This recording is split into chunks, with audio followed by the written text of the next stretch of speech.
What's going on, guys? Welcome back to the channel. Okay, so let's talk about the Cowboys for a second. Why doesn't Dak Prescott need a true number one wide receiver?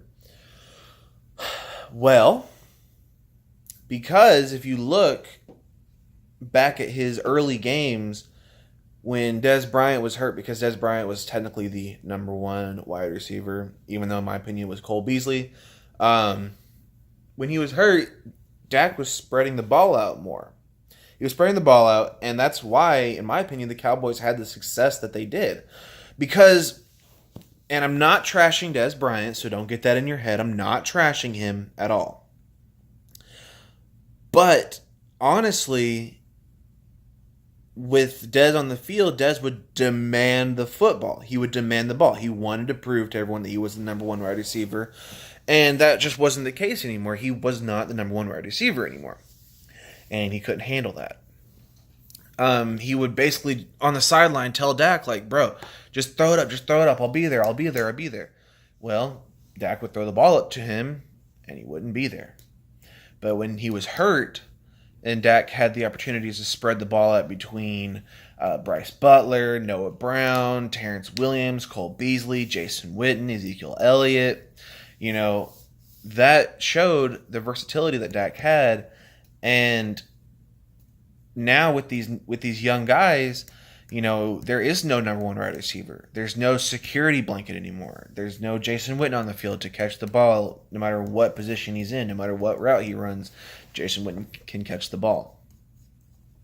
But now that you have all these new guys like Deontay Thompson, Allen Hurns, Tavon Austin, even though he's not new, Lance Lenore, Noah Brown, Terrence Williams still there, Cole Beasley still there, and probably Jeff Swaim or Rico Gathers.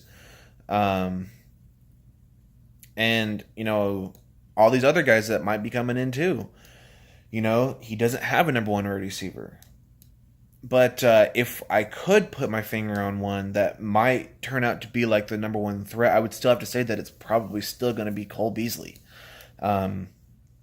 Because, to be honest with you, Cole Beasley is probably one of the fastest guys on the field today. He's one of the fastest receivers on the field. He can match a cornerback or a slot corner or whatever you call it, or a safety, because he's so fast. He cuts super sharp, and he has great hands. I mean, we saw that in the Giants game. He caught the ball back here. So Dak Prescott does not need to have a number one wide receiver to be successful. In fact, it might be better that he doesn't have a number one wide receiver. Now, as time goes on, it may change. Because Dez Bryant was Tony Romo's number one wide receiver. It may change as time goes on for Dak Prescott that he does like to have that number one wide receiver, that first guy that he looks at. And if it does, great. If not, whatever. As long as we're winning games and winning playoff games. Now, do I think the Cowboys are going to win the Super Bowl this year? That's kind of a toss-up. I like to wait until the season starts to really make a guess. However, I do feel like we have a good, solid team that could pose a threat. But anyway, so yeah, that's really all that I have to say. Let me know what you guys think down below. Go ahead and flame me. I know you're going to. But yeah, so hope you'll have a wonderful day. God bless you all. Go Cowboys. Peace.